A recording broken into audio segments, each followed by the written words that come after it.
दोस्तों, space programme में आज भारत की स्थिति ऐसी हो गई है कि भारत हर साल कुछ न कुछ ऐसे काम करता है जिसे बाकी दुनिया के लोग देखते रह जाते हैं। 47 में आजादी के बाद जिस देश के पास गरीबी से लेकर बंटवारे और भुखमरी जैसी बेसिक समस्याएं थी, उस देश ने आखिर उसी दौर में कैसे इस बात को समझा कि आने वाले समय में स्पेस प्रोग्राम और सैटेलाइट मिशन भारत की तरक्की में सबसे बड़ा रोल निभाएंगे। ये बात अपने आप में काफी इंटरेस्टिंग है, इसलिए आज की इस वीडियो में हम आपको भारत के पहले सैटेलाइट के लॉन्च की वो कहानी बताने जा रहे हैं जिसे बतौर भारतीय हम सबको पता होना ही चाहिए। इसलिए बने रहिए हमारे साथ। आर्यभट्ट की कहानी शुरू हुई 1968 में। विक्रम साराभाई, जो भारत में स्पेस प्रोग्राम के फादर फेस थे और जिन्होंने भारत में इसरो का गठन किया, वो अपने एक स्टूडेंट UR राव से मुलाकात करते हैं और उन्होंने राव से कहा कि वो भारत में सैटेलाइट टेक्नोलॉजी के विकास के लिए एक प्लान बनाए। 60 के दशक में साराभाई सोवियत संघ और नासा का दौरा करके आए थे। सोवियत संघ में स्पेस प्रोग्राम को पर्दे के पीछे रखा जाता था, लेकिन अमेरिका से उन्हें भरोसा मिला कि अमेरिका पूरी तरह से सैटेलाइट लॉन्च में भारत की मदद करेगा। कुछ दिन बाद राव प्लान साराभाई से मिलते हैं। रिपोर्ट देखकर साराभाई खुश हो जाते हैं और साराभाई राव को इस पूरे मिशन को लीड करने के लिए चुनते हैं, लेकिन राव मना कर देते हैं। राव उस वक्त अमेरिका में बतौर लेक्चरर पढ़ा रहे थे। उन्हें लगा ये बहुत बड़ी जिम्मेदारी है, लेकिन साराभाई ने उनका पीछा नहीं छोड़ा और आखिर में राव को साराभाई की बात माननी ही पड़ी। 1969 में प्रोग्राम की लीडरशिप लेने के बाद राव ने 20 इंजीनियर्स की एक टीम इकट्ठा की। उनका पहला काम था सैटेलाइट का डिजाइन तैयार करना।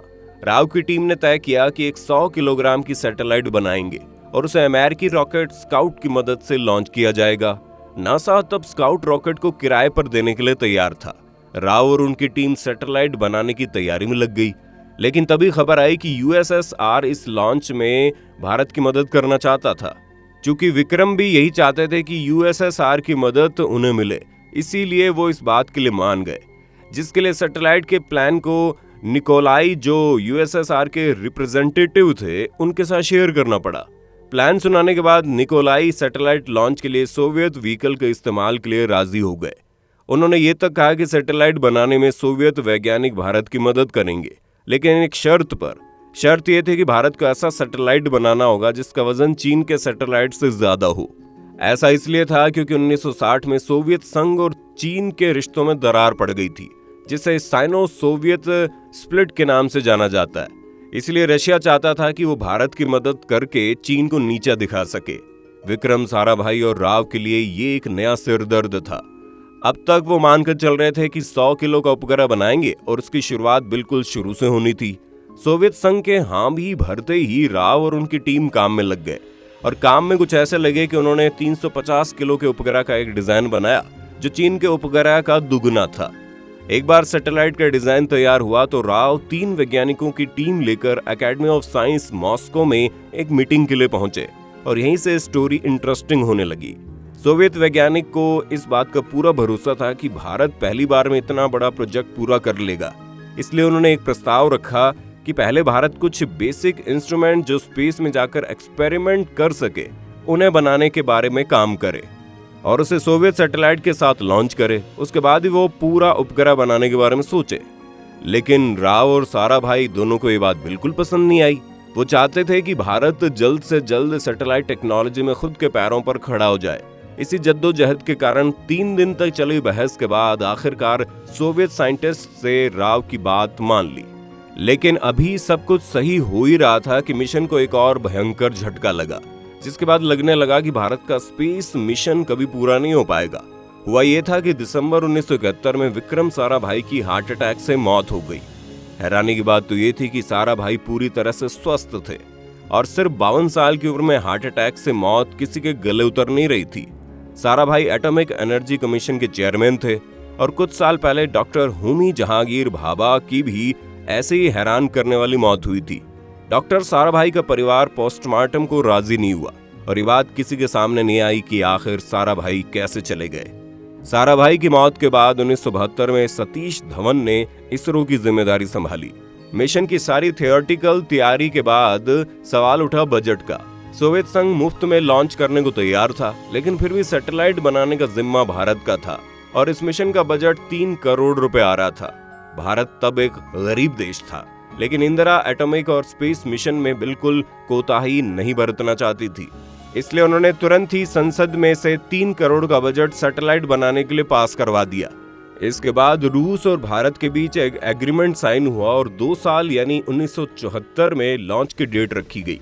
रॉकेट लॉन्च टेस्टिंग का काम भारत में तब तक केरल के थुम्बा से हुआ करता था, लेकिन जब सतीश धवन ने इसरो की जिम्मेदारी संभाली तो उन्होंने साथ में शर्त रखी कि सैटेलाइट बनाने का काम बेंगलुरु से किया जाएगा। इस बात की खबर फैली तो केरल में हंगामा मच गया। वहां नेताओं को लग रहा था कि सारी नौकरियां बेंगलुरु चली जाएगी, इसलिए उन्होंने इस बात का भरपूर विरोध किया। आखिरकार में जब सरकार ने ये कहा कि एक बार सैटेलाइट का काम पूरा होने के बाद टीम थुम्बा लौट आएगी, तब जाकर केरल की सरकार इसके लिए राजी हुई। केरल में विरोध इतना तगड़ा था कि बहुत सारे उपकरण भी बेंगलुरु नहीं ले जाने दिए गए। आखिर में सतीश धवन विदेश से उपकरण खरीद कर लाए। धवन बेंगलुरु में काम शुरू करना चाहते थे क्योंकि वहां इंडस्ट्री थी, वहां वेल्डिंग के लिए टेक्नीशियन और सामान मिलना आसान था। इसलिए बेंगलुरु के पिनया इंडस्ट्रियल एरिया में 4 शेड्स को साइट के तौर पर चुना गया। एक शेड में 5000 स्क्वायर फीट था। बेंगलुरु में भारी बारिश के बीच काम करना पड़ता था, कोई परमानेंट फैसिलिटी नहीं थी। जैसे तैसे जुगाड़ से सारी व्यवस्था की गई। टीम में से किसी ने भी सैटेलाइट बनाना तो छोड़ो, कभी किसी सैटेलाइट को देखा तक नहीं था। जिस तरह से काम हो रहा था, देर होना ही था। इसीलिए 1974 में उपग्रह लॉन्च की तारीख को आगे बढ़ाकर अप्रैल 1975 तक कर दिया गया। फाइनली मार्च 1975 में उपग्रह बनकर तैयार हो चुकी थी। तब टीम को एहसास हुआ कि उसका नाम तो रखा ही नहीं, क्योंकि आखिरी फैसला प्रधानमंत्री इंदिरा गांधी को लेना था। इसलिए ऑप्शन के लिए 3 नाम सुझाए गए। मैत्री, जिसका मतलब था भारत और सोवियत संघ की दोस्ती। आर्यभट्ट, जिसे तो हर कोई जानता है, आर्यभट्ट यानी भारतीय इतिहास के महान गणितज्ञ। तीसरा नाम था जवाहर, यानी भारत के पहले प्रधानमंत्री के नाम पर, जिन्होंने INCOSPAR यानी भारत के स्पेस प्रोग्राम की शुरुआत करने में मदद की थी। सबको लगा था इंदिरा जवाहर चुनेंगी, लेकिन उन्होंने जवाहर नाम को नहीं चुनते हुए आर्यभट्ट का नाम चुना। लॉन्च की तारीख रखी गई 19 अप्रैल 1975।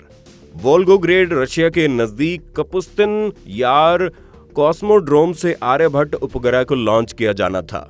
UR राव और सतीश धवन के साथ ही भारत के 30 वैज्ञानिक लॉन्च के लिए रशिया पहुंचे थे। बेंगलुरु के ग्राउंड स्टेशन पर भी इसरो के वैज्ञानिकों का जमावड़ा लगा था।